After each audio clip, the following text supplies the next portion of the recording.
beautiful out here. The weather is starting to get warmer and the soil is workable. So today I am working on this bed.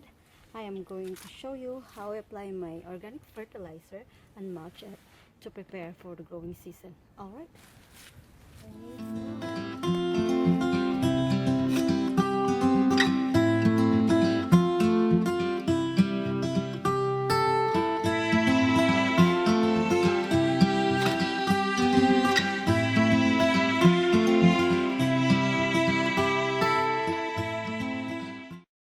This is my strawberry bed and I'm going to apply organic fertilizer, which is the compost from my kitchen scrap and the eggshells which I grinded and the banana peel as well. So all I use in this bed is all organic from my kitchen.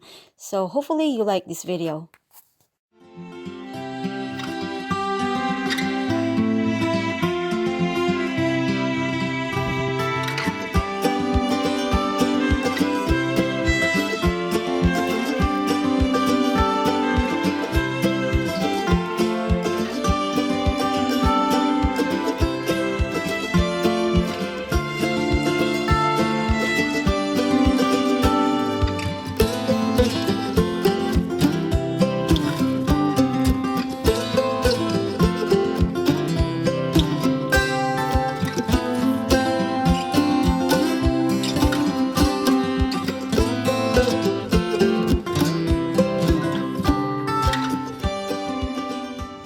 So I'm going to add an organic compost. This is from my kitchen scraps. So this is the one that I just showed you from my previous video.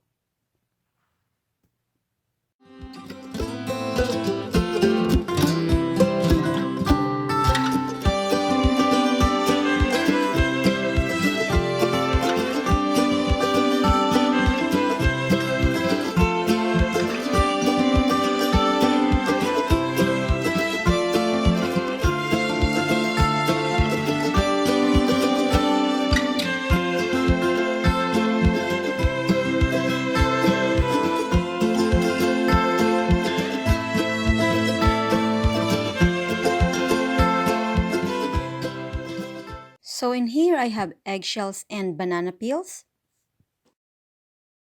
I grind it, so now I'm just gonna mix it in the soil.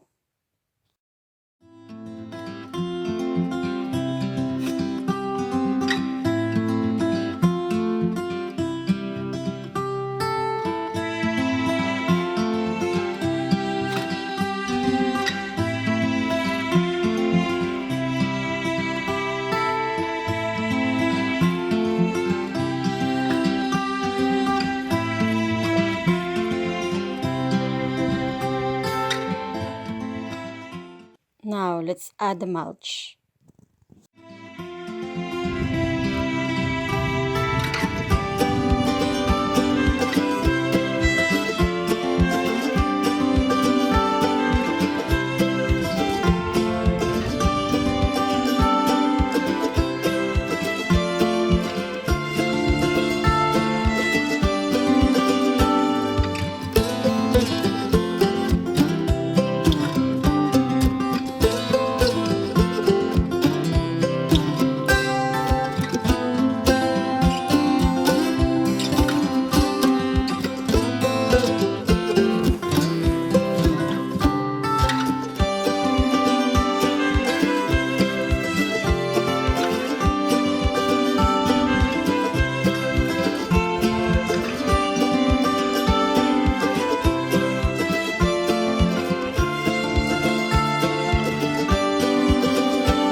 Thank you so much for watching, and I'll see you on my next video. Don't forget to hit the like button and please subscribe if you're not subscribed yet. Alright, have a good day. Bye for now.